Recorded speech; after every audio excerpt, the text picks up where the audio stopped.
I'm already down, and now I'm down bad. Wait, yeah, there is. Oh, I bought him.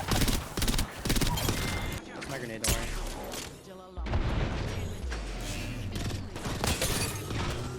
He's flash. My door.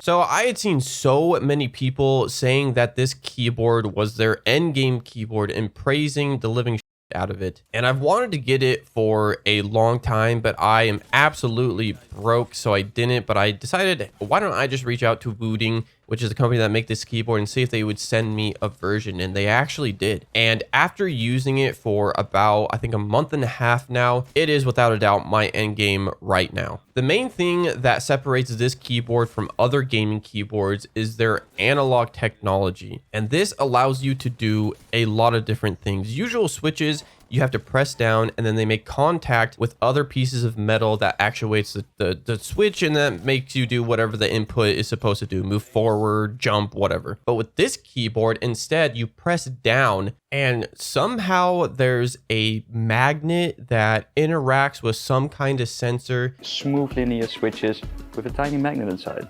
By using a Hall sensor underneath, we can detect the magnet proximity and measure how far down a key is pressed.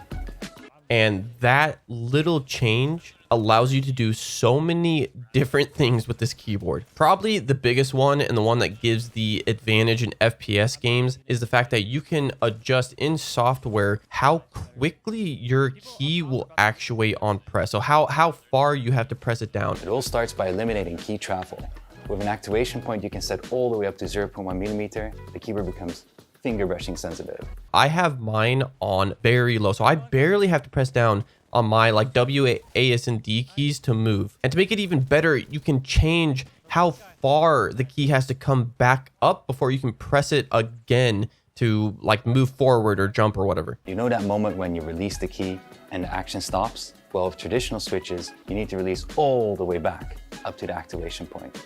But with rapid trigger enabled, you just need to retract the key 0.1 millimeter and the key will instantly stop the action. With the usual keyboard and switches, you'd have to let that key go all the way back up and then you can press it back down, but it's not the same on this. So you can just spam your inputs incredibly fast. And this is so nice for games like Apex Legends when you're trying to do super glides and you're trying to do counter strafe. Same thing with like Counter-Strike. Doing counter strafes in Counter-Strike is so nice with this keyboard now. People kept on asking me in my stream how it felt, and the best way I could describe it is when I first went from a 60 hertz to a 144 hertz monitor and just how much better and faster the input felt going from that. This has the exact same feeling. It's just so quick and responsive.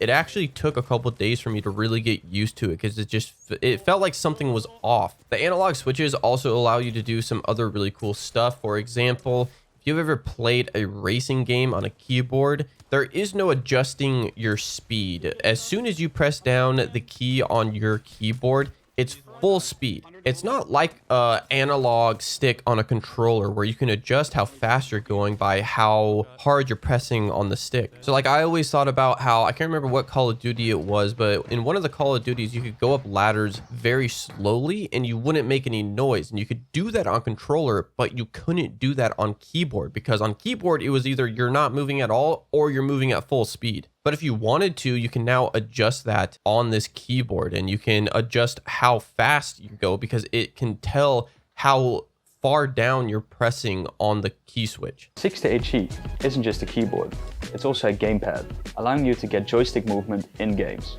Now you can take control of the steering wheel without needing to tap all the time or swap devices. And it's just really cool. The technology is simple, but it opens up so many different possibilities in games. It's awesome. I also really like that when it came just by itself without me doing any kind of modding to it, the stabs were completely lubed and they sounded good. There was no rattling, which is one of my pet peeves. I fucking hate that so much. The switches are light, but they still feel pretty good. I could hear a little bit of the spring like pinging. But other than that, they sound pretty good. The keycaps are pretty basic, but they have this nice texture on them that feels really good. And then the case is okay. They actually put foam in the case that makes it sound better, which was a really nice addition. And then they have this cool little strap on it that I don't really think like serves any practical purpose. It's just there to look cool. And yeah, the software is super clean, super simple. You actually don't even need to download any software on your computer. You can just do it through a browser if you want to. And overall, yeah, it is definitely my end game now. And